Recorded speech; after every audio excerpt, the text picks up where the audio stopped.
Welcome, guys, to How the Frack We Got Here, a show that takes the news and events of the week and try to make sense out of it all. I'm your host, the most Will Buchanan, and on this show, we simply are all about the facts. There are plenty of news stations out there that simply want to do anything short but inform you. Here at How the Frack We Got Here, that's all we believe in. We go up to the left, we go up to the right, we go up to the middle of independence, we go after all sides because there's more than one side of a story to everything. And you need to know it all in order to actually formulate your own opinion. And that's what we try to do here at How the Frack We Got Here. Thanks for listening, and hold on. It's going to be fun. All right, guys. Today's date, April 23rd, 2025, and this is How the Frack We Got Here. I'm your host, the most Will Buchanan. How the Frack We Got Here. Like we said, we do take the news and try to make sense of it all. Before we do get started, guys, let you know that we do pride ourselves on being a news podcast, which means that we do cite our sources from the most reputable places with award-winning journalism. We do not do sensational news like Fox News, The Blaze, Daily Beast, wherever you get your extreme left or extreme right views from. We simply don't do that. At the same time, guys, we do try to watch our language, but hey, words fly. At the same time, there may be things that might be shown that might be too intense for younger viewers. So viewer discretion is advised aside from that welcome. So, well, it goes down in the DM again. Why? Well, because it seems we have a Secretary of Defense that does not know security. Figure that out. Tonight, NBC News has learned shortly before U.S. fighter jets took off to launch airstrikes against Iranian-backed Houthi rebels in Yemen last month.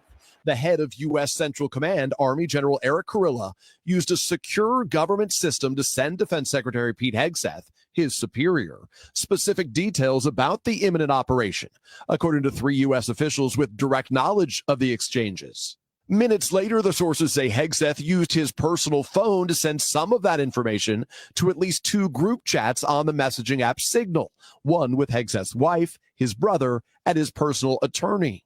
The material included when those fighter jets would take off and when they would hit their targets, details that in the wrong hands could put the American pilots in danger. Hegseth today denied sharing any classified information on Signal. I look at war plans every single day.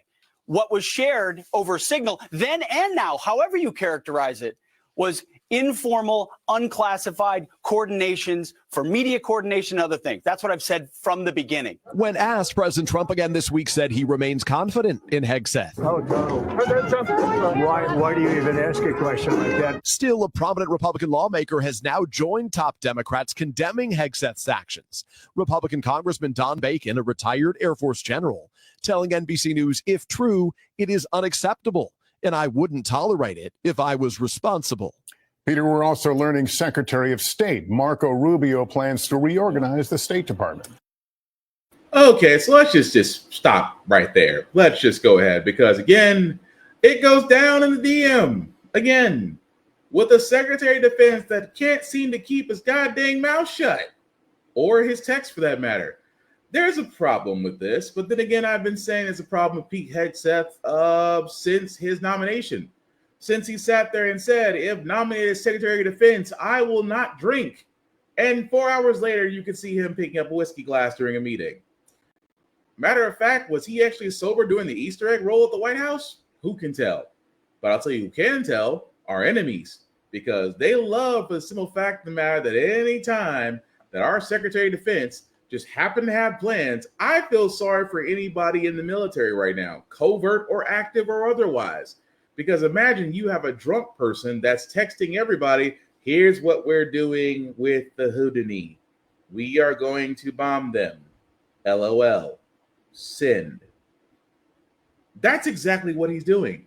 And of course, why does his wife and his personal lawyer need to know Army war plans? I'm not saying anything that's considered top secret. Okay? I'm not drunk. Again, Pete Hegseth, the most functioning alcoholic that is now Secretary of our Defense. Not for long, who can tell? Because F-47 says he's doing a great job. No, he's not. He is a risk, much like every other person in F-47's administration.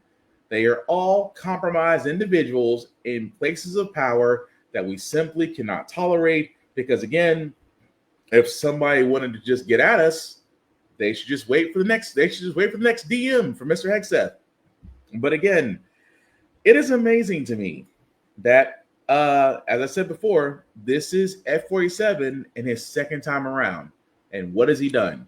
He has not picked qualified people. He has picked loyalists. He has picked people that will fall on the sword for him if he asks to. And I know what you're thinking. Well, it's just like what's his face almost became Attorney General, and because that report that was out about Matt Gaetz, when that report came out against him, they decided to go another way. So it could be done. Could the same be done for Pete Hegseth?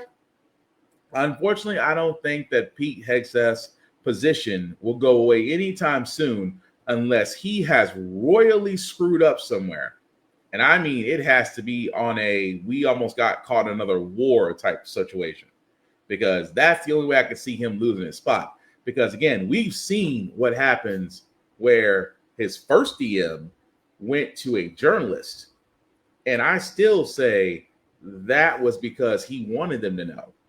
I feel sorry for the journalist, because imagine you being part of a group chat you didn't ask for, seeing stuff that you shouldn't be seeing, and now you're wondering, should you be calling legal right now? In the same sense, Pete Hegseth has no problem spilling war plans with unqualified, unsecured, unvetted people. And that should be alarming, considering the fact that, the U.S. has a lot of enemies, and we are still operating in theaters of war, and we still have multiple assets, known and unknown, still going on. I am just saying. But hey, if they're completely okay with the simple fact matter of a drunk still allowing to just do what he wants to do, I feel sorry for anybody in the armed forces right now. Hopefully you guys can get out and get out soon. Because again, I still think that one drunk text is going to lead to one loss of an American soldier. That's just me. But moving right along, guys, I wanted to cover the story as well, because again, we know the Department of Education, headed by Vince McMahon's wife, Linda McMahon, who's got her marching orders from F-47 to dismantle the Department of Education. Well, they decided we're going to restart student loans, specifically the collection payments. Or we'll take it ourselves. More than 5 million Americans whose student loans are in default are now less than 2 weeks from having their loans sent to debt collectors. That word coming from the Department of Education, which the Trump administration is actually trying to dismantle. Payments were first paused by President Trump in 2020 because of the pandemic. Then President Biden extended the pause multiple times, but Trump is now saying no more. Alex Brachet is tracking this for us. So, Alex, is the government really going to go after paychecks? Well, Kira, it appears that they're prepared to do so, and the implications here are sweeping. As you mentioned, there are some 5 million American borrowers who have defaulted on student loan payments and could have those loans sent to collections as soon as May 5th, according to this memo from the Department of Education. And also, as you mentioned, I mean, this is the first time that the federal government is essentially going after these borrowers since the COVID pause went into effect. Now, I want to kind of lay out that this means that, for default to default on a loan, I mean, these are people that haven't paid for roughly about 9 months. But look, I mean, it's kind of sweeping here in terms of how the Treasury Department will be looking at mechanisms to get some of that money back. They're talking about first looking at things like tax refunds and other maybe federal incomes, but then after a 30-day period, they will potentially garnish wages. So all of this happening as the administration is dismantling the Department of Education. So who's even overseeing these student loans? Yeah, so that role has fallen to the Small Business Administration. But Kira, I mean, there's a lot of confusion as to how this is going to be processed. We talked to a lot of borrowers who say that, they've gotten cryptic notices from the Department of Ed, or have gotten deferment notices that they didn't ask for. And then there's also a community of borrowers that have enrolled in loan forgiveness programs that say that, they're having a hard time figuring out how to go about that process. The Public Service Loan Forgiveness Program is one of them, where folks, enter public service programs, and after a period of 10 years of constant repayment, those loans are forgiven. There is a lot of confusion as to how the system is going to look and how it's supposed to function with these sweeping changes. We'll track it. Alex, thank you. We'll pay. Well, again, it is amazing at this point because we talked about student loans multiple times on this podcast. We have sat there and said, and again, not to sound like a broken record, student loans is predatory lending. Because how in the world do 18 and 19-year-olds who want to go to basically wanted to pursue higher learning, may have not had the money to go to college because tuition is increasing every year, and yet the education is still the same. But the great hustle was told. In order for you to get a great high-paying job, you need to actually have a degree. And if you had a degree, then okay, cool, you're fine. But at the same time, folks, a lot of people had, decided because they wanted higher education, they wanted to go ahead and, for lack of better words, pursue it. Now, with that also being said, however, the problem is that with predatory lending, the banks knew exactly what they can get away with, and they've been getting away with it for decades. Even more so to where it honestly got to the point to where kids were just pretty much saying, you know what? It's, for kids especially, which I'll give kids credit for, that some of them out there were thinking along the lines of, you know what? It's just not freaking worth it. It really isn't. A lot of them, and I will give them credit for it, that it's not freaking worth it. Even more so, they said they don't want to take on debt just to basically get a degree. And I applaud them for it, because for a lot of us, myself included, we do have student loans and the interest accrues. And at the same time, if I haven't noticed, wages have stagnated. Everything has gone up but your paycheck. We say it all the time here as an ending on the show. Everything has gone up but your paycheck. And at the same time, ladies and gentlemen, you still have other bills to be paid because rent has went up, mortgages has went up, gas has went up, food has went up, everything has went up. So yes, when Biden was trying to basically get student loans wiped, and I will say this at first, his whole thing initially was wiping out student loans completely, which after centrist Democrats said that no, we can't do that. Republicans, because they were paid by the banks and the debt collectors that were looking forward to those payments, definitely pushed for hell no. Biden then tried to knock off $10,000 to $20,000. That eventually did get sent up to Congress, and that was shot down. And the Supreme Court said the president does not have the ability to forgive student loans, and that led to some creative thinking on the Department of Education's part that was headed up by a different secretary, to where for-profit college scams and folks that were actually duped by those did get their loans forgiven. Those in the public self program, some of those actually got forgiven. People who have been paying for loans for 10 plus years and still not made a dent, those got forgiven. So I will give Biden credit because he at least tried to clean up the slate. Whereas F-47's administration is now saying, oh no, we want to go ahead and start those payments up because that student loan debt needs to be paid back. And here's my thing, and I'm just going to go ahead and say it. I think it's bullshit. Number one, nobody really has the time to sit there. And if you think about it, you have to pay the average person that has student loans. It is paying, it's at least more than a third of your income. So, after you pay your student loans, you still got to figure out how to eat, how to keep the roof over your head, how to keep the car, how to keep gas in the car, how to keep insurance on the car, how to keep clothes on your back, how to keep food in the kitchen, how to keep your utilities paid, and things of that nature. It's a tightrope with multiple plates, and all you have is two arms. At the same time, the argument always kills me because you always get those individuals. Well, I was able to pay my loans off. Why can't you do it? I was able to work 2 jobs for 4 years and I finally got to pay it. I had an inheritance. My family had this property I was able to sell off. Why can't you do the same thing I do? It is the most ridiculous argument ever. And it's only ridiculous because they believe it, that if they did it, so can someone else. Not forgetting the fact of the matter that everybody's situation is different. But alas, I do have another argument that can be done. So if you ever find yourself along with those individuals that always believe that, and again, This is not those that have student loans are trying to skirt out of it. We would love to pay off our student loans. We would love to sit there and get this rock out from under us, because student loans on credit reports, forgive me for my language, is a bitch. It is. And if you don't know about credit, again, another thing that is not taught in schools that really should be the credit game and how your debt to income ratio is handled, because that controls how you honestly live the rest of your life, really. But what I'm getting at is, this is not for those that have loans like me to sit there and say, we don't want to pay. We would love to pay.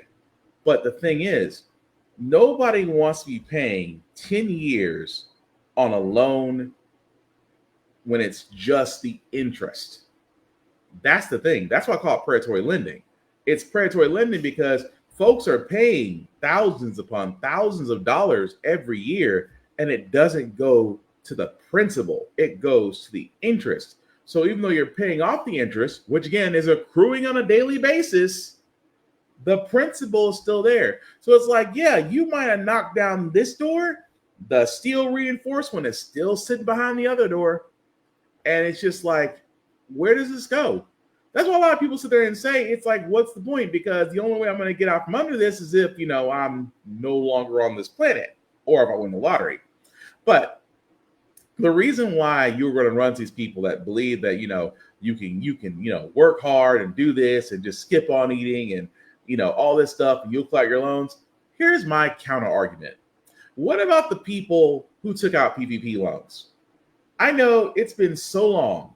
It's been so long since that continent triple time has been said about the Paycheck Protection Program, which also happened under F-47's first run. Because remember, businesses were trying to figure out how to keep their employees paid during COVID, and the government was going to help out. And there were folks that were coming up with fake businesses and getting $50,000 to $70,000 or more in government funding for their quote unquote business.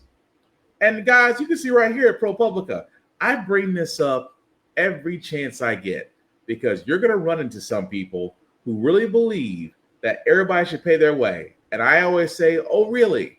Let's look at this number here, okay? Because again, this is PPP loans. Every PPP loan that has ever been doled out has come up to a ripe old number of $793 billion. That's billion with a B. Over nearly almost 12 million loans approved, almost nearly $794 billion doled out. Now, how much was forgiven? $763 billion forgiven, which means, hey, we're writing it off. You don't got to pay it back. No problem. Now, it is amazing to me, and I just want to bring this up for all those that, you might be mathematically inclined or calculator dependent. That's fine. I just want to show something. $793 billion was distributed. $763 billion was forgiven, which means only $30 billion was ever actually recovered. So again, guys, $673 billion of government funding was simply written off for businesses and those corporations. Because, corporations took out PPP loans. Corporations that have plenty of money and other means and ways, they had the ability to go get money, but they figured, go get it from the government because we can be forgiven, not to worry about paying it back. This is the argument I make all the time when it comes to people saying we shouldn't forgive student loans, because we paid for businesses to be forgiven more than the majority of the distribution that went out. So whenever you hear someone sit there and say, well, I don't think student loans can be paid, I think we can, because the simple fact of the matter is we let the businesses slide. We let the farmers who are getting bailed out again slide. We let the big automotive three, when they went crying to Congress talking about, if we don't have money, we're going to affect all these jobs, they let them slide. Wall Street shows up when they're through playing casino and say, we need more house money. they get to slide. So why is it? And again, feel free to use this argument at your leisure, because anytime student loans are brought up, giving millions of Americans a much needed break, why is it always met with resistance when everything else gets swept under the rug? Again, this is F47, Linda McMahon, who is the Secretary of Education, are all pushing for collections to start. And I'm sorry, if you think you can get blood from a stone, take your best shot. I just know for me, and this is the last I'm going to say on it, if the Department of Education is being dismantled, the Department of Education is who oversaw the loans. The Department of Education is who distributed the loans. If the Department of Education is no more, why the hell should I be paying on loans going to a department that no longer exists? Just saying. But moving right along, guys, I wanted to cover the story as well because you guys may remember we covered this vaguely about a certain senator, former senator, I should say, Bob Menendez. Well, him and his wife were basically accused of bribery. Well, I never thought I'd see this day happen where the wife got convicted faster than the senator. And Nadine Menendez, wife of New Jersey's former Senator Robert Menendez, was found guilty of bribery due to what federal prosecutors say was her role in a multi-year fraud conspiracy with her husband. Menendez was convicted on all counts that accused her of trading her husband's political favors for gold bars, wads of cash, and other bribes. Her sentencing will take place in June. The same month, her husband is scheduled to report to begin serving an 11-year sentence. Crazy, isn't it? That out of all that, because I forgot he did get convicted. Oh, well, I didn't take bribes. That's just money from normally. Sir, you have money in places that an old grandmother would keep.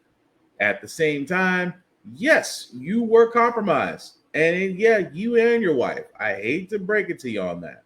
At the same time, we should not be surprised. I'm just surprised it's the first time that we ever heard a politician go down for corruption, and it wasn't who we thought it was, or at least who we hoped it would be, at least in due time. But with also that being said, speaking of things that are changing, of course, Elon Musk on his way out still had issues with F47's administration, even so much to where if the IRS is slightly delayed, this might be the reason why. Vaughn, I also want to ask you about this. In the heat of tax season, you now have the IRS commissioner replaced on Friday, just days after he was appointed for the top job. What can you tell us about that? That's right, Laura. President Trump has replaced the acting head of the IRS at the urging of Treasury Secretary Scott Bessent.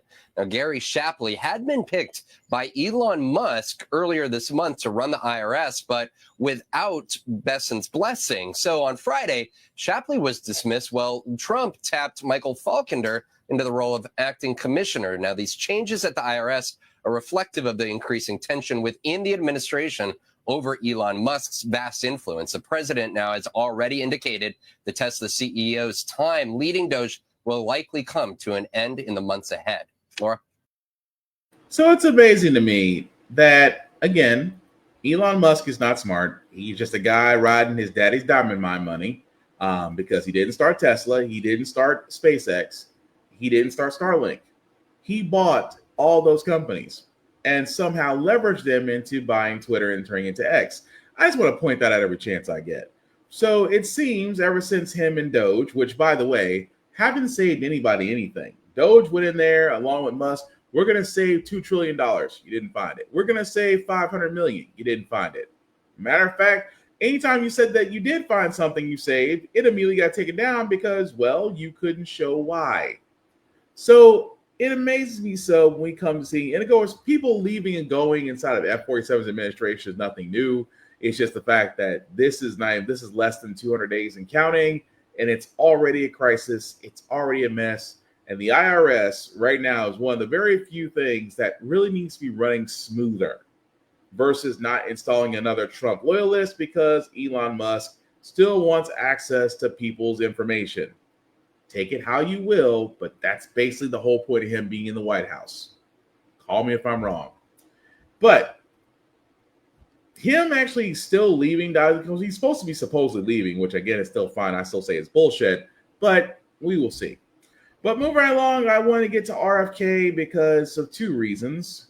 One, his take on removing petroleum-based food dyes out of our food. Sounds great in theory, but I'll just play the video. Secretary RK Jr. today moving to phase out the remaining 8 artificial dyes from America's food supply. The health secretary proposing to eliminate the petroleum-based dyes that are found in things like cereal, ice cream, snacks, and more. And he wants this done within 2 years. The secretary making the announcement in Washington. And here's what he said just a short time ago. I was talking with my staff about these petroleum-based dyes, and I said, if they want to add petroleum, if they want to eat petroleum, they ought to add it themselves at home. But they shouldn't be feeding it to the rest of us. Well, ABC News medical correspondent Dr. Darian Sutton is joining us with the latest. I mean, it's a little bit hard to argue with that argument. But Dr. Sutton, it sounds like, again, they want to eliminate some of these things from this food supply, some of them by the end of next year. That includes some of these more specific dyes. And that's really quick, right, for them to eliminate that within a year, the rest within 2 years. What should Americans be looking out for in the meantime? It's incredibly quick. You know, food dyes are in a majority of products, or a lot of products, I should say. There was a Wall Street Journal analysis that found that 1 out of 10 products within supermarkets have some type of food dye in them. Of those products, Kana, at least 40% have 3 dyes or more. So this would be an incredible task to take on, trying to expedite this process. He even stated that red dye number 3, which was banned during the prior Biden administration, which has a goal to roll out in 2027, he had a goal to expedite that, or move that into a quicker process. So all of that being said, it's a long regulatory process in order to take these products or these additives out of these food products that involves many stakeholders, not just the FDA, but also manufacturers as well as consumer health advocates. And what are the concerns over the dyes generally? So it is based on studies. And when we look at these studies, albeit they are smaller and some of them are older, they are animal studies that show that food dyes have been associated to outcomes such as cancer. The FDA maintains that these studies have not shown conclusive evidence that shows that harm can be affected in humans, but the FDA does also state that some children might have sensitivities. There are other studies that show that food dyes have been associated with behavioral changes, even hyperactivity, as well as even cases of allergies and irritable bowel disease. With that being said, these studies are still not fully conclusive. They're relatively small, and they don't tell the whole picture. But many health advocates are stating, oh, if there is any risk at all, why take that risk, given that there's no significant or no benefit at all by adding these food additives other than making products look better? Well, I mean, these dyes have been in our food for years, right? They were approved in the first place. How does that happen? And how do they try to establish this national standard now in a new timeline? And this has been decades long of a push from these health advocates that have been making sure that we are well aware of this information regarding the studies that have shown the associations with poor outcomes in terms of hyperactivity, behavior changes, and even, again, as I said, allergies and irritable bowel disease. Now, with that being said, the process of taking these food dyes out can be quite tremendous. When you look at the overall evidence, it is difficult to say a clear cause and effect, but if there is no clear benefit when adding something like a food additive other than making food look better, then many argue, let's just simply take it out. But that likely will take years, if not more, to fully roll out. If you're trying to make decisions for yourself and your family, the best advice is to look at the food label. All ingredients are listed in that food label. That is what we can trust on. And you want to make sure that if you want to avoid food dyes or artificial food additives, you can choose an easier route to pick organic foods. And then, of course, choosing whole foods over ultra-processed foods. And again, teaching your children is really important to read those food labels, making them savvy consumers so that when they're going around the supermarket by themselves, they can make better and healthier choices. Yeah, that's. So what's interesting is RFK doesn't have a plan. Outside of always needing a throat lozenge, lemon tea, and a Ricola, the man doesn't have a plan. We're gonna remove the petroleum-based dyes because they're harmful. I'm sorry. But again, RFK Jr. is an anti-vaxxer. And I will say this about anti-vaxxers, they're not very bright because anti-vaxxers will always die on the hill of vaccines cause autism or why does my child need so many shots? Which we'll get to in a minute, why your child needs so many booster shots. But if again with these dyes, which depending on the studies, here's the question nobody's asking, or RFK should be asking, or should be authorizing: why is there not a greater study done on these dyes? As the physician said in the video, there's been a handful of studies that are decades old. Okay, logic would dictate, if we need to get rid of dyes, shouldn't there be a study done? Shouldn't there be actual data for us to go by? Should there actually be a process put in place before we go ahead and decide that these dyes are terrible? I mean, I'm just saying that would make the most sense. Versus a guy who's an anti-vaxxer, who has no plan, saying that he's going to direct the FDA to ban these dyes, even though overseas they are banned. Now, I am not saying right or wrong because I'm not a scientist and the studies haven't been done. But why haven't the studies been done? At the same time, RFK Jr., if you're going to suddenly phase these things out, what's your plan? Because if I'm right, like everybody else in the F-47 administration, you guys talk a lot, but when it comes down to brass tacks, you don't have shit. Oh, well, I can only imagine. Oh, well, we have an understanding. Really? Me and my car have an understanding. Doesn't mean spit, because unless I actually give the sumbitch fuel and oil, I am not going very far, because they won't go very far. So yeah, an understanding my ass. But again, why are we surprised? It's RFK Jr., another Trump loyalist who has no problem being there, implementing his will, influencing things, at the same time saying he's going to do something, but really it's not going anywhere. Because that's all it is, not going anywhere. The FDA has always been somewhat influenced, because you can tell what they allow and what they don't allow. And at the same time, if we follow the same regulations that overseas do and currently still do, I think our food would look very different, if not taste very different.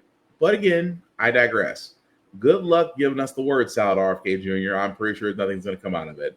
But the reason why I'm sticking with anti-vaxxers, guys, is because we have seen cases of measles and other diseases, other viruses and diseases that honestly have gone away due to vaccination. Now that you got these anti-vax idiots out there not vaccinating their children, we're getting cases of things that were long gone coming back up, like whooping cough. I wish I could make this up. We are back with a health alert from officials as whooping cough surges in the U.S. Yeah, concerning stuff. So far this year, there have been more than 8,000 cases reported, which is more than double the number of cases this time last year. Experts say vaccine hesitancy is playing a big role in that spike. NBC News medical contributor Dr. Kavita Patel is here with some tips to help keep you healthy and safe. Dr. Patel, good morning. So is that what's driving this, vaccine hesitancy, or is there other things at play? It really is a combination of primarily vaccine hesitancy and then the fact that we really do depend on all people kind of getting vaccinated around individuals who can't, to create that community immunity. Those two things combined. But really, the vaccine rates have declined double digits in many of the states that have been affected around the country. Well, and those numbers actually make a lot of sense. And pneumonia is one of the most common complications of whooping cough, and it can even be deadly. So what can people do to lower their risk other than obviously vaccination? Obviously getting vaccinated. Most children, we recommend getting vaccinated under the age of 1 for whooping cough. It's part of a series that you might have recalled from the pharmacy or doctor called DTaP. Diphtheria, tetanus, pertussis. The P in pertussis refers to the bacteria that causes whooping cough. And so it's called whooping cough because children, infants especially under the age of 1, cough so frequently that in order to take a breath in, they have to take a big whoop, and you hear that kind of classic whooping cough. Candidly, guys, it's something we don't see a lot anymore. So even recognizing it can be a little difficult initially. So parents should be on the alert if their children are not vaccinated or if many household members are not vaccinated. So the easiest way to say it, ladies and gentlemen, remember there was a time when you just got your child vaccinated and everybody was cool about it. At the same time, we didn't have to worry about measles. We didn't have to worry about smallpox, polio. Great thing we could have avoided. And whooping cough. We could avoid that too. Now, because you have anti-vaxxer parents out there Well, I just don't understand why my child needs so many shots and they're only 4 months old. That's why. Because, again, when vaccination rates drop, cases increase. Why? Because you have individuals out there that are unvaccinated, that are walking petri dishes, that will get other people sick. Those are the type of parents I cannot stand, because you take your child who is a walking typhoid Mary and you put him or her in a room with other kids, then yes, they are almost bound to get sick because you introduce patient zero. And what kills me on anti-vaxxers is they always say the same thing. Well, I don't think that we need all these vaccinations. I think the body just naturally has an immunity. You know, you're an adult. You can make that decision. But for the child, give them a chance. Get them vaccinated. Vaccinations work. There are literally decades, if not almost centuries of data that show that vaccinations work. So at the same time, hearing these anti-vaxxer parents it betwixt my biscuits. It does. Because they're speaking from a place of ignorance and dangerous. Because the one time they might not get vaccinated might be the one time it cost their child's life. And who they're gonna complain now? We've seen with COVID. I said it before. I have yet to meet one person that beat COVID and then turn around and sit there and say, you know what? I'm glad I didn't get the vaccination. I'm glad I didn't get the vaccination. I beat COVID just fine. Every individual that got COVID and was literally on their deathbed turned around and sat there and said, I wish I got the vaccine when it was offered. Same with vaccinations. You could save your time. You could really save yourself a whole lot of gripe, anti-vax parents. Just pointing that out. But move right along, guys. You remember Target? Target right now, who is having a hard time losing over $12 billion. Stores are not as full as they used to be.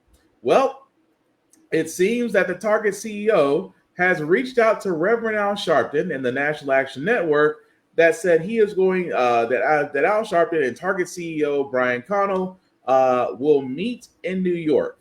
Now, here's the thing. Target, much like Walmart, much like a lot of other companies out there, decided to turn around and sit there and say, hey, for diversity, equity, and inclusion, we really don't need it. And got rid of their programs and also personnel that were hired with those positions. Of course, Target, because they had a resurgence, especially with a lot of African-American products, including Miss Tabitha Brown's products herself, along with Al Sharpton and other people, I think it was Pastor Jamal Bryan, I believe, that called for a boycott of Target. That was literally, I want to say 2 months ago. Yeah, 2 months. People have, left Target, deleted the app, found what they needed elsewhere, and some people have even done without and been fine.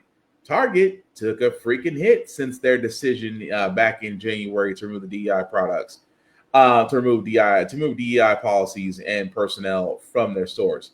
Now, here's also the reason why I say everybody's like, oh, well, why does he get to meet with Al Sharpton? He doesn't speak with us. Hold on a second. I'm gonna point this out. Here's the reason why you guys, why I say it's more face value than anything else. It's window dressing, because Trump wants to talk to the CEOs of Walmart, Target, and Home Depot for tariffs. Now, again, Trump has, he's playing this whole game of, I'm going to do tariffs. I'm not going to do tariffs. I am going to do tariffs. I'm not going to do tariffs. Or as I like to call it, he's doing market manipulation, because him and his buddies are buying and selling in the stock market right now and making a freaking killing. That being said, I am not surprised that he wants to meet with some of the bigger, CEOs of the bigger chains out there, because again, they know these tariffs are going to make them drive their prices up. Target cannot take another hit. They may be surviving now, but this is the reason why I sit there and say, for a lot of people, there's no point in going back. It's just like Woolworths in the South. Woolworths actually, for the longest time, loved black dollars until black dollars was pulled from them. And once it was pulled from them, what happened to Woolworths? Oh, come on back, please. Come on back, black people. We would love to have you. Target's not too far away from doing that. But again, I just don't get like I said, I wouldn't get too hyped about it because CEO is going to go to F-47. F-47 is going to want his palms greased before he turns around and decides that, hey, if you guys want me to not put the tariffs on your stuff that you get from China, I'm going to need some loyalty. Kiss the ring. And trust me, F-47 is really not above that, especially when he wants to get his way. But Supreme Court, I know we haven't talked about them in a while, are bringing up a case where I'm not surprised in this day and age that we have it, but it just seems that we have some narrow-minded parents out there that want to opt out of things for their children that would be culturally beneficial to them, and decide that, hey, because it's a pride thing, I don't want my kids to know about it because of my own bigotry. But I'll let the video speak for itself. The Supreme Court is taking up a case over certain types of books in elementary schools. It all stems from a group of parents in Maryland. They want to be able to opt their children out of lessons that involve books with themes of gender and sexuality. The reason, they say, is that it goes against their religion. NBC News White House correspondent Yamiche Alcindor joins us now with this reporting. Yamiche, I know you've been following this case from the start. Walk us through what's expected to happen tomorrow. Well, tomorrow, the Supreme Court will hear oral arguments in a case about whether Montgomery County Public Schools in Maryland is violating the Constitution by not allowing parents to opt their children out of a policy that requires teachers to read students at least one book a year focused on LGBTQ+ teen themes and diversity. I traveled to the community to see what this is at the heart of this case. And again, oral arguments are going to be tomorrow. Take a listen. In the largest school district in Maryland, a dispute over books, gender, and religion is pitting families against each other in a case now coming before the Supreme Court. At issue, a policy by Montgomery County Public Schools that does not allow parents to opt their children out of lessons that use these books and feature LGBTQ+ themes, including same-sex love stories and transgender characters. In 2023, a group of parents who are Muslim, Catholic, and Ukrainian Orthodox filed a lawsuit saying the school policy violates their First Amendment rights to freedom of religion. But the policy has been upheld by lower courts. The case is bringing a heated national debate to this community. The Islamic faith and numerous other faiths, we believe that marriage is between a man and a woman. Wael El-Kasheri, a Muslim parent, has pulled his 9-year-old daughter out of the school system and is now homeschooling her. He is not part of the lawsuit, but has been organizing protests against the policy. I'm responsible for my child, and I want the accommodations to make sure that that child is raised in an ecosystem that I believe does not contradict my religious beliefs. Jeffrey Gans and his husband, Dennis Williams, support the school's policy. You may not agree with homosexuality,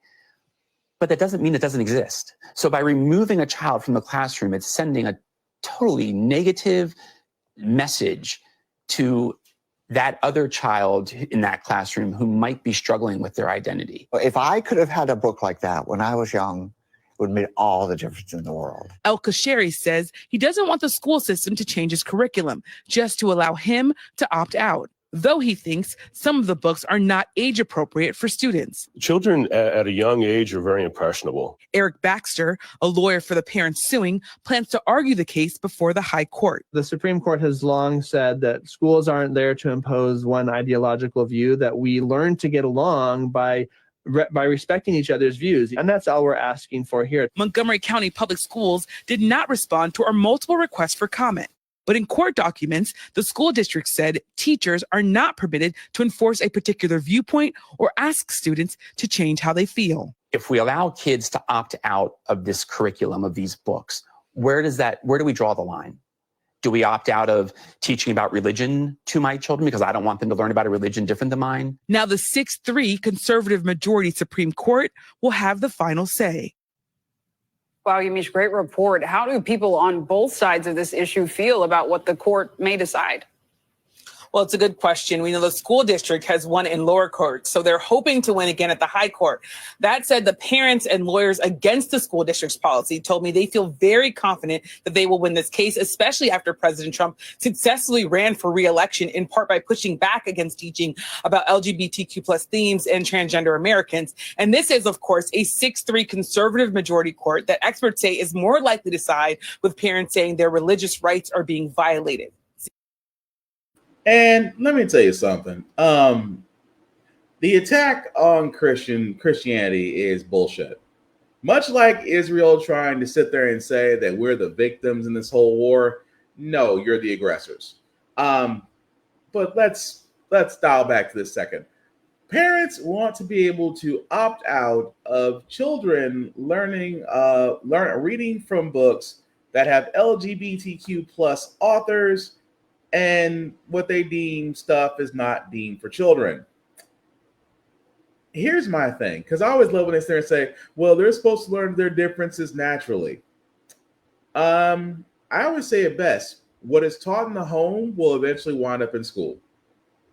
So, for example, the whole thing of, well, it's against my religion. Okay, your religion stays at home, but your religion will influence your child. Your child will take those influences to school. However, it's not a religious school that they go to. It's a public school. Public schools are the reason why we have separations of church and state. There's a reason why most schools will sit there and say, we respect everybody. It's an open policy. We accept everybody. Unless you go to religious school where, good luck with that. Good luck trying to be LGBT. Good luck trying to throw a pride flag at a Christian private school. Good luck. Because it's not the religion that comes out, it's the bigotry. At the same time, guys, there's this thing called cultural awareness. Now, for a lot of people, the only way that you are aware of another person's culture is that you are shown it, you learn it, and it's taught to you. And if it's taught to you at a young age for acceptance, you will be more culturally sensitive to other people who are different than you.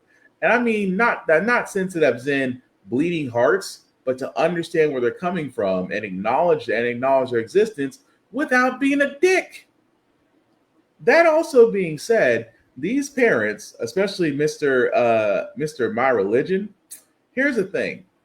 If you so strongly believe that your religion should actually, affect your child's education, then I'm glad you made the decision to pull your child out of public school and homeschool them. Because whatever that child develops or becomes into will entirely be on you. Because I think you're robbing them of an experience. My whole thing has always been this when it comes to the pride flag, when it comes to whether you're binary or non-binary, whether your pronouns are they or them or he and her. The thing is, we are all freaking human beings. Kids are more accepting of anything. Kids are more accepting of anybody. Really and truly, more accepting of practically anyone. And they are the least biased because they just want to be able to join and be around others. That being said, it amazes me that parents, especially religious parents, will always cite, well, it's my religion. Then go to religious school. Go to a religious school that aligns with your religious beliefs. Go there. But quit trying to narrow the field in a public school. Public school accepts everybody. You hate the fact that they accept everybody because you believe that in order to believe that because they are teaching cultural awareness, which all teachers do, you believe it is some sort of indoctrination.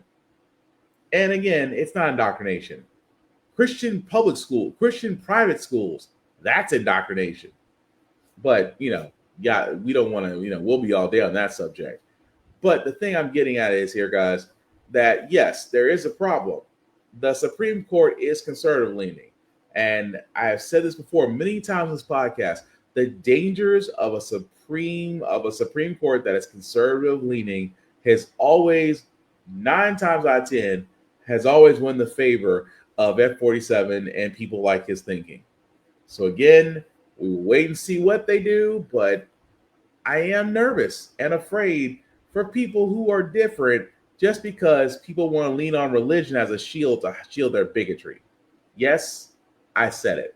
But speaking of idiots that don't know when their job is done but still wanting to beg for the table of F-47, there is a reason, guys, why most Republicans don't hold town halls, because they catch hell from constituents who didn't believe that, hey, I didn't think this could happen to me type of people. Well, Representative Byron Donald, remember that guy who sat there and said black people are doing better under Jim Crow than they are doing now? The same guy that doubled down and thought that he would be a part of F-47's cabinet, the same person who's now trying to run for governor of Florida and yet has gotten no endorsement from F-47. Well, he's back out again, and he's at a town hall, and shouldn't be surprised how it went or how it looks. Same time, but now we have this false premise that if you don't have these three initials existing in every corporate boardroom and every college classroom, and somehow minority kids cannot get ahead. It is a lie. It is a lie. And I, for one, after trying to become professional, but I, for one, find it to be disrespectful to other young black kids trying to find a way to get up in this world to say they can't get ahead if it's not for DEI. That is a lie. You are lying to those kids. Jack Phelps. Have you read the book of my life? Gotcha. All right. Whoa, stop. Don't educate me about my life, sir. Don't do that. Don't, sir, hold on. Please, hear me on this. I like how everybody's shouting at me, the black guy on stage with a microphone in his hand, saying, have you read this book, read this book, read this book, read this book? Don't marginalize my life and what I've done. Don't do that. Don't marginalize the life of other black people in this country have done well. Don't do that. Don't marginalize theirs. Do you know how many black men in America today run private equity funds, run hedge funds, have done something marvelous? They may not agree with you politically, but they've done marvelous things. Don't legitimize what they've done. Don't delegitimize what they've done. Don't do that. We should celebrate the successes in our country, not push them down because you have to have DEI. Now I'm ready for the next question. To the 35,000 casualty number, in our briefings, that is stuff that has come from Hamas. And last time I checked Hamas, is anybody here vouching for Hamas's accounting? I'm not going to vouch for that accounting. Secondly, and let me say this. Israel, throughout this entire conflict, which is now going over close to 600 days now, through this entire ordeal, Israel has tried to bring food and water into Gaza. You don't have to agree. I've actually seen the briefings. I've seen the trucks myself. The drug cartel south of the border had Americans held hostage. Do you think the United States government would sit by and passively negotiate with the Sinaloa cartel? No, we would not. But that is the same, it is called an analogy. What I say is, we should stand behind Israel 100%. We should do everything to make sure the hostages come home.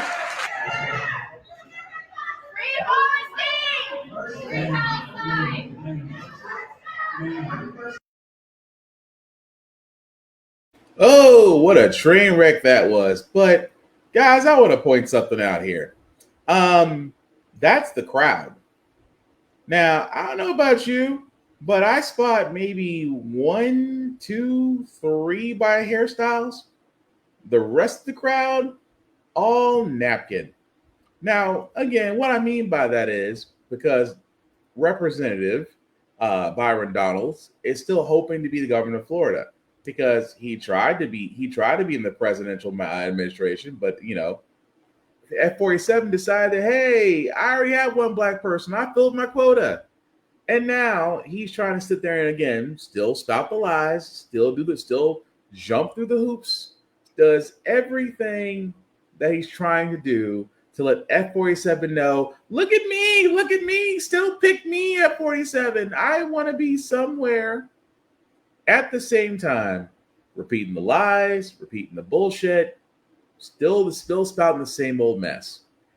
And yet, still trying to grift.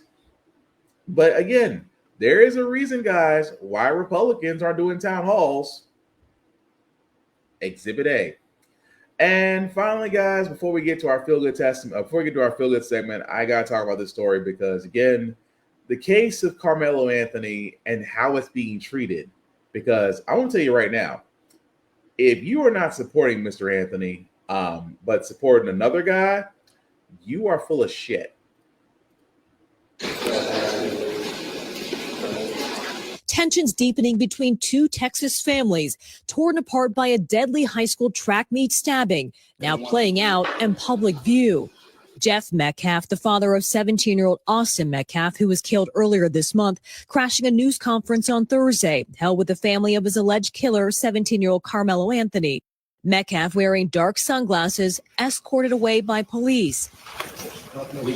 He has not commented since his appearance, but spoke to NBC's Dallas-Fort Worth station KXAS earlier this month. You know what? I already forgive this person. Already. God takes care of things. After Metcalf was let out on Thursday, Anthony's parents addressed the cameras. To the family who experienced the loss, my heart truly goes out to you. Kayla Hayes, Anthony's mother, offering her sympathies, but also detailing the public backlash against her own family in her first comments since the stabbing. We have endured death threats. My 13-year-old daughter is afraid to sleep in her own bedroom because she's fearful of what may happen to her. Her son was charged with murder after police say he stabbed Metcalf following a verbal altercation at a track meet on April 2nd. They say Anthony admitted to the killing, saying he acted in self-defense. Dominique Alexander, president of the Next Generation Action Network and a spokesman for the Anthony family, spoke to Top Story earlier this week about those claims. I think that Black America as a general right, is saying, how is it absurd that a Black child is claiming self-defense? But we always see repetitively white children being able to say self-defense and there's no problem. On Monday, a judge lowering Anthony's bond from $1 million to $250,000, releasing him on strict conditions of house arrest, ankle monitoring, and weekly check-ins with the bailiff. A grand jury still has to decide whether to move forward with an indictment. I don't know why we are being targeted and discriminated against before a fair trial. Our son deserves the same rights under the law that everyone is afforded to. And Kathy Park joins us now. Kathy, not long after the Anthony family press conference, police were called out to the Metcalf family home. Do we know what happened there? Yeah, Ellison. So Frisco police say they responded to what was initially reported as a gunshot call to an address linked to Austin Metcalf's family. But officials are now saying it was a case of swatting. You might have heard of it. It's a fake threat intended to get a large law enforcement response. So right now, it is still unclear who made this call, but swatting really is a serious crime, and anyone who is behind it could be facing criminal charges. Ellison? So, again, the case of Mr. Anthony. A teen, again, two teens having an issue. Some words got said. Mr. Anthony claimed self-defense and stabbed and defended himself against another teen. And again, now being charged with murder. And still being, I guess the best words, being shown as the villain. He's being villainized. Now, here's what's so crazy about this, guys. That before I get to the comparison, understand, whenever a person of color defends himself, and let's just say a person that's non-person of color dies, it is said quite differently on the other side of the fake-ass Fox News network. Bear with me, it's only a couple of minutes. And senseless, violent crime. Now we see it reported on screen small and large, and sometimes even live stream talk about depraved. And we see it so frequently, we risk becoming numb to these tragedies. But every once in a while, a story comes along that shakes you to your core. And on Tuesday afternoon in Frisco, Texas, two young men went to compete in a high school track meet. They exchanged a few words, and then neither came home. 17-year-old Austin Metcalf was senselessly murdered, stabbed to death, and he died in his twin brother's arms. So then I see him running down the bleachers, grabbing his chest. He just boy rushing out. He said, he got stabbed. He got stabbed. First, I froze for half a second. I didn't know what to do. And then I saw him about to fall. I would go over there. I grabbed him. I see. This guy. Yeah, I understand. Best I can to Yeah, understand. there was. You can see.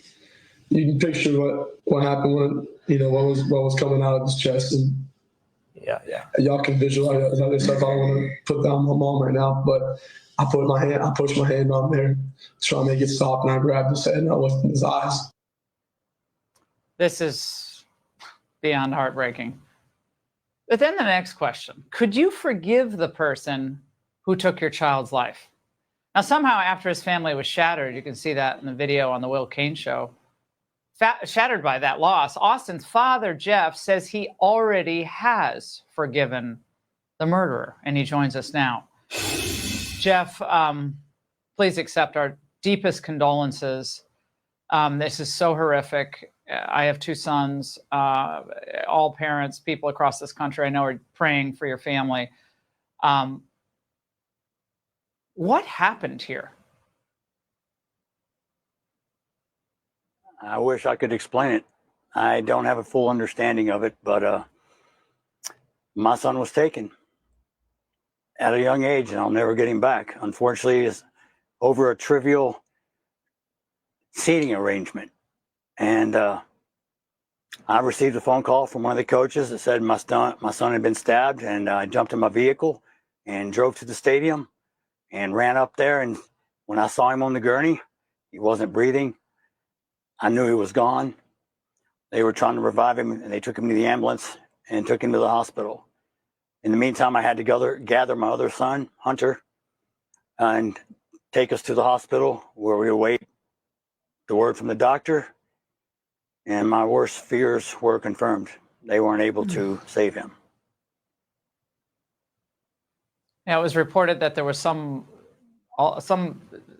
chat or altercation, very short, about where the assailant was sitting under the tent where the competition was going on. But tell us about your son, Austin. I was struck by the hunting trip that you just.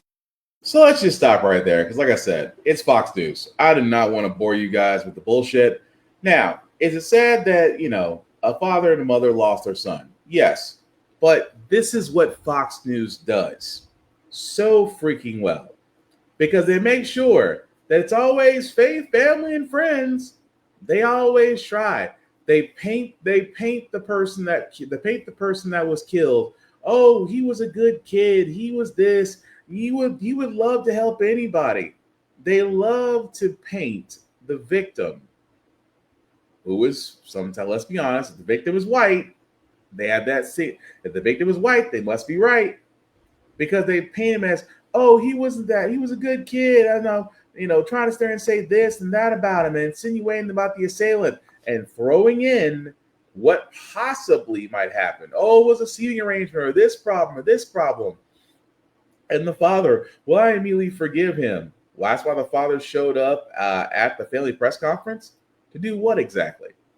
See, this is the thing I'm getting at, folks, is just that whenever Fox News or the extreme right wants to basically try to paint the narrative, that's painting the narrative. Because, and I'm getting my analogy very quickly, because they want to make Mr. Anthony seem like the villain. White people love a great black villain. You saw it between Angel Reese and you saw it between Caitlin Clark. Although Caitlin Clark did not do it, she did not instigate it. She simply played. Now, granted, when she, got her deal and got in the NBA, was she more vocal about it? Yes. She was more vocal about the fact that it was trumped up. It had nothing to do with her and that she just wanted to play ball. Had she said it before she got the money, I'm more likely to believe her. But white people love a great black villain. A tale as old as time. And now Mr. Anthony, a 17-year-old who claims self-defense, who did, said that he confessed that he did stab the guy. did confess that, hey, we had an altercation. Nobody knows what happened between Mr. Anthony and said person who's no longer here with us. But Fox News is going to paint that picture of that victim being angelic and that his life was cut short, and that the villain, which again, they didn't say the name, they're going to make it, they're going to hype it up that way. Now, here's the thing I was there and say, because defense funds and GoFundMe's were done for Mr. Anthony's defense. Folks were sitting there calling it, trying to get them canceled, saying that, how dare you raise money for a murderer? Well, for all those people that sit there and say, how dare you? Y'all were the same people wanting to spend millions to defend this idiot. The Kyle Rittenhouse murder trial, the accused killer took the stand in his own defense, at one point actually breaking down as the judge paused the trial. Alex Perez has the latest from Kenosha, Wisconsin. Defense will call Kyle Rittenhouse.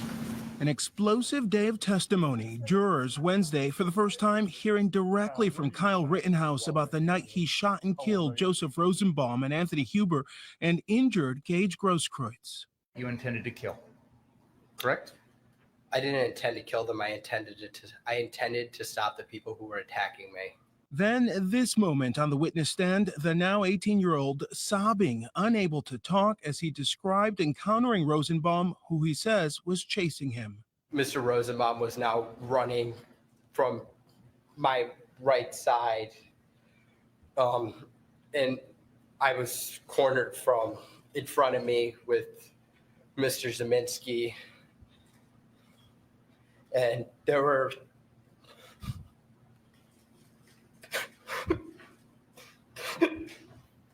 the judge calling for a break. Rittenhouse also telling the jury that Rosenbaum threatened him before the shooting. He screamed, "If I catch any of you alone, I'm going to kill you." Through testimony, the defense painting a picture of a young man who had been cleaning graffiti and wanted to offer medical help to those injured during the protests that followed the police shooting of Jacob Blake. But in cross-examination, the prosecutor pressing Rittenhouse on his decision to go to Kenosha in the first place and why he showed up with an AR-15. Why do you need the gun when you go out there? I need the gun because if I had to protect myself because somebody attacked me. And playing this video in court.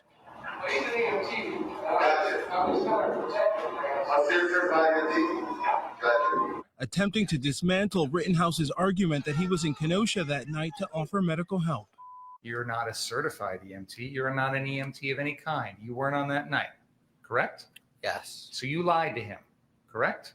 I told him I was an EMT, but I wasn't.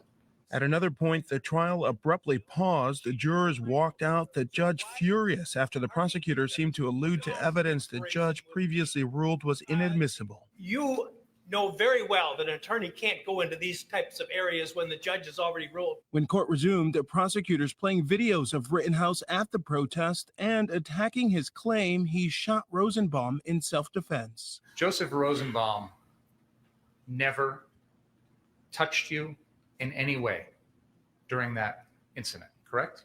He touched my gun. He didn't touch your body in any way, did he? No. And dissecting this video where Rittenhouse shot Grosskreutz, who was also armed but didn't fire. He's got a pistol not aimed at you. You've got an AR-15 aimed at him. Why is he more of a threat to you than you are to him? Because he was moving at me with a gun in his hand. All right, Alex Perez joins us. So I stopped it right there, guys, because we all remember that case. Kyle Rittenhouse, a guy that decided to go defend businesses in Kenosha, Wisconsin, that did not ask for him for a gun that was purchased for him, and then decided to find a reason to go shoot somebody. Which he did. Shot 3 people. Shot 3 people, killed 1. Even though that trial was horseshit, that certain evidence was thrown out by the judge, and that at the end of it all, he was acquitted of all charges. Even had a little bit of a tour going on with certain Republicans and certain action committees. People forget millions, close to 1 million, I think almost 2 million, if memory serves right, was raised in his defense. And not one person had sat there and said, Well, that can't be done. He's a murderer. So why is it, outside the fairly obvious, that millions of dollars can be raised for Kyle Rittenhouse, a guy who put himself in a situation that did not ask for him, for a gun he wasn't supposed to have, and yet decided to shoot people, and he's called a hero, and defense funds were raised for him. Yet Mr. Anthony defended himself against an individual, and yet he's deemed a murderer, scum of the earth, and things of that nature. He's deemed all these things, and yet the same leeway wasn't given to him. Well, let's be honest. Kyle Rittenhouse is white. Carmelo Anthony is black. This is America. Need I say more? But we will follow the case of Mr. Anthony because, again, he is allowed due process. At the same time, if people want to raise funds to defend his case, they should be able to without remorse. Because, again, if you bark at Carmelo Anthony being defended as far as legal aid funds being pumped for him, but Kyle Rittenhouse gets a pass by you, you are a hypocrite. Simple and plain. But we're going to go ahead and move on to our feel-good segment, guys, because usually how the Frack got here, we do cover a lot of things that are doom and gloom. Sometimes I make you lose your faith in humanity, but hey, it's Wednesday. Tomorrow is hump day. Tomorrow is pre-Friday, which is Thursday. We will leave you guys out some good news, some good vibrations with 2 news stories.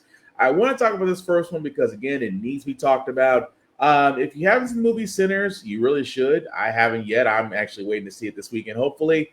But Ryan Coogler's standout movie has been doing numbers, and it should be well celebrated.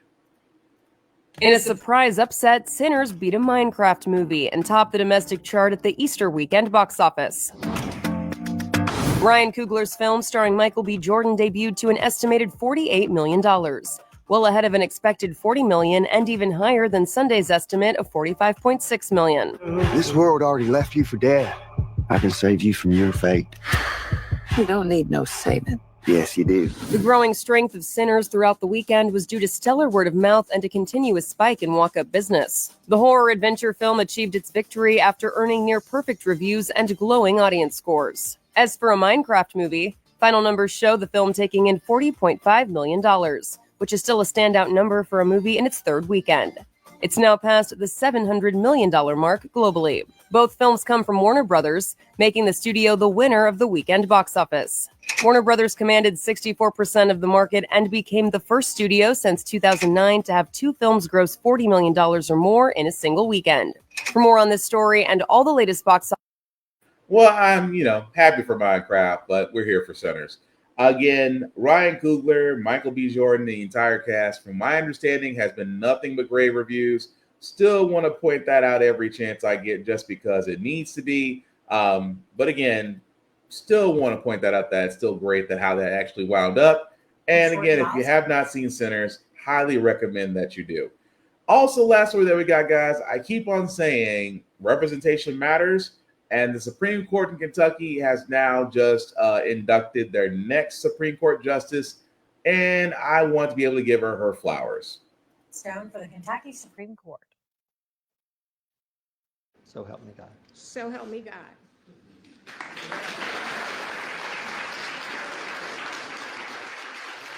With that, today, Justice Pamela Goodwine became the first Black woman to serve on the Supreme Court in Kentucky. And this is also the first time the court has had a female majority.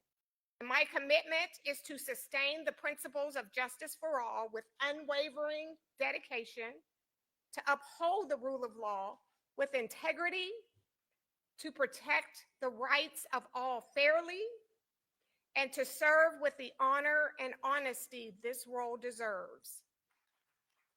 Justice Goodwine was serving as the Deputy Chief Judge of the Court of Appeals when she was elected to the Supreme Court.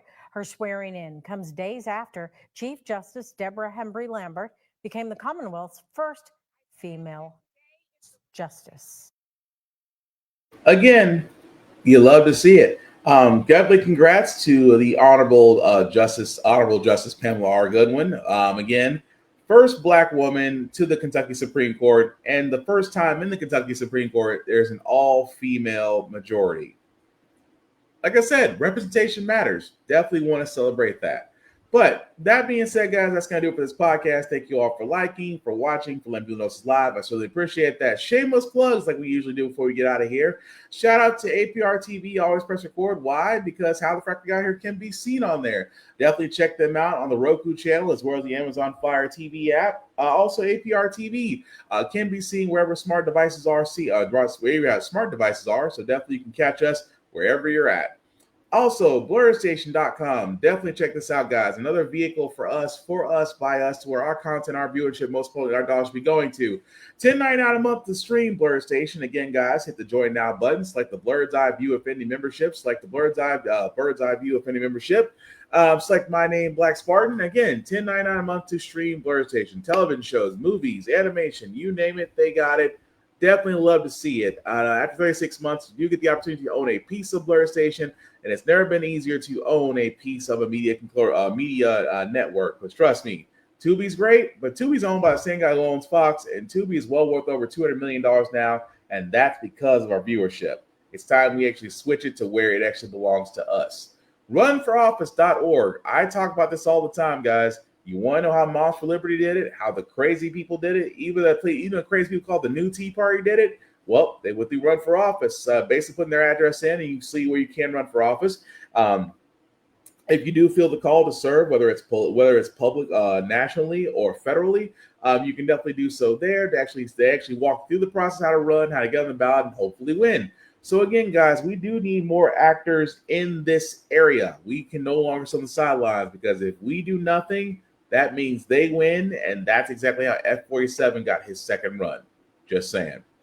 That being said, guys, How the Frack We Got Here on all socials, all together. We're found on YouTube. We're found on Facebook. We are found on Twitch, and we are actually found on TikTok. Like, share, subscribe. Let people know about this, guys. We cannot do this without you. I do love the fact there are so many views that we can definitely see on our page, on the YouTube page and Facebook page.